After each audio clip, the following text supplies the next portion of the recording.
That is the question that everyone's had on Twitter. That's the question that we've asked ourselves.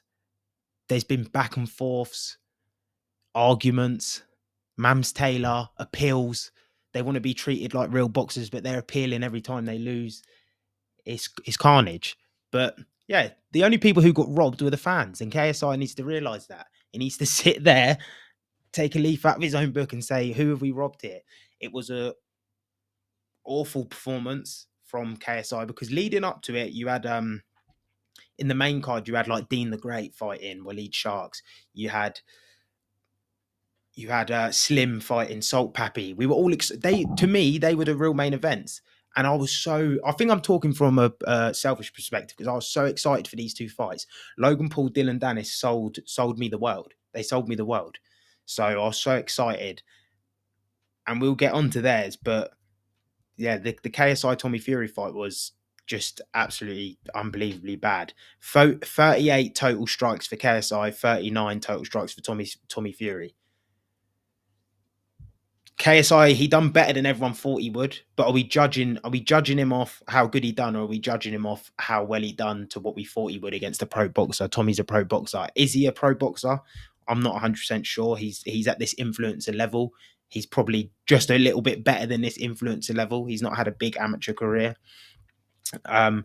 But yeah, 38 shots to 39 shots. It's not good. It's not good. It didn't look good. It didn't roll smooth. The fight was awful. KSI kind of just done star jumps for the whole fight. And then every time they would go to engage, he hugged him up. I mean, you can get away with it if you're doing the star jumps and you're staying on the outside and you're landing a few shots and you're sort of walking around and Tommy's chasing you, then yeah, you could get away with that. But to do all of that and hold and only land 38 shots, it weren't even worth an appeal. I don't know why they did appeal. But if we look at the list of appeals on there, let's pull the list of appeals up, Marks. If we look at the list of appeals, look how many people appealed on the card.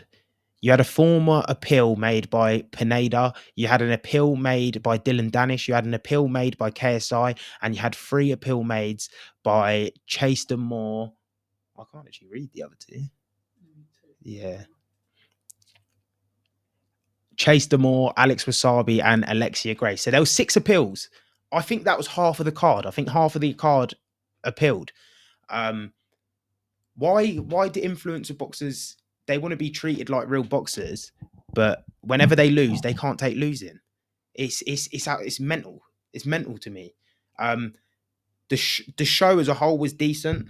The Dylan Dennis Logan Paul fight was an abomination to say the least. Dylan Dennis, we knew he was going to do some mad stuff in there. He was always like he tried to get Logan in a choke. Yeah, you can transition me over.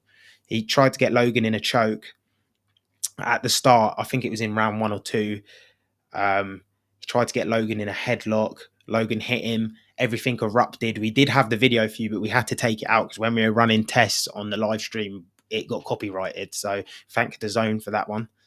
And Mams Taylor. But yeah, it was just all out bad showing. Miles, did you watch the card?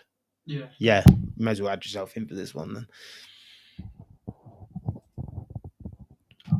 What was your thoughts and opinions on the card, and what shocked you the most? I thought I've just put it on. Yeah, it should be on. Yeah.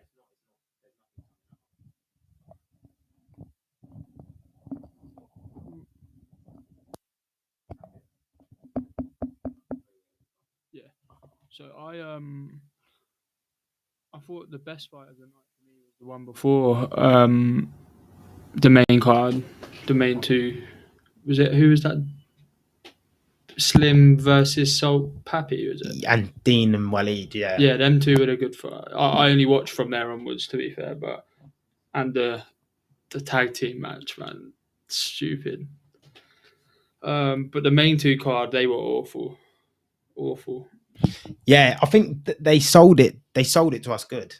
Dylan Dennis like put on this spectacle. I'm going to do this. I'm going to do that. Logan Paul. Do you know what I was shocked about Logan Paul? I was shocked because he gives it all the talk. He says, "I'll beat Jake. I'll beat this person. I'll beat that person." He still looks as bad as he looked. Yeah, He's always looked. He when he throws, he gets, it's like he gets really happy and he throws all these wide hooks. Like if he's fighting anyone even half decent, like I'm not even saying decent. I think if he's fighting Tommy Fury, he gets smoked. I think he gets knocked out. He gets not yeah. He gets smoked. Yeah, He's not good. He was blowing out of his arse after 3 rounds. Dylan Dennis was just shelling up. And then I'm thinking, yeah, all right, that was bad. But KSI Tommy Fury is going to be like, it can't get worse than that. It cannot get worse than Logan Paul, Dylan Dennis. It got hugging worse. match. It got worse. John Fury's face after said it all. Tyson Fury's face after said it all. Tommy should. He's in a weird situation. He's in a weird situation because if He's he what, earning too much money. yeah, he's earning too much money to go back to normal boxing, but He's losing his credibility. he's losing his. He didn't even have credibility, but any credibility he did have is gone. Any credibility he had is literally gone. Yeah, obviously Logan did do what he could, I suppose. He still doesn't look any good, any better. They made themselves realistically look bad. They talked a good game. They were awful, so they sold the public. They sold us. We brought the bait. So they're good marketers. A million plus pay-per-views as well. Million plus pay-per-views. Million plus pay-per-views. So, yeah, but I do want to say a shout out to Waleed Sharks, Dean the Great, Salt Pappy, and Slim, because that was the real main and co-main event. That was the people's fight. We didn't know it at the time. We didn't know we needed that. But I said it when I've done all my predictions, when I've done everything, I said that for me, they're the 4 best boxers. KSI and Logan Paul shouldn't even be nowhere near the top. I wouldn't even put KSI top. They're just the biggest names. KSI's maybe top 7, 8. Yeah. Like, but 8th. Logan Paul's like 9th because he lost to KSI, so he can't be better. Jake Paul to me is not an influencer boxer, so I don't even put him in the brackets because I feel like him and Tommy Fury are like that. they're in that middle tier. They're in no man's land, and like Idris Virgo and stuff. So the card was, I mean, look, the kids enjoyed it. It done over 1 million pay-per-view buys. The card was a success, but for what we wanted to see and what we thought we were going to see, it was not a success. It was not good showing.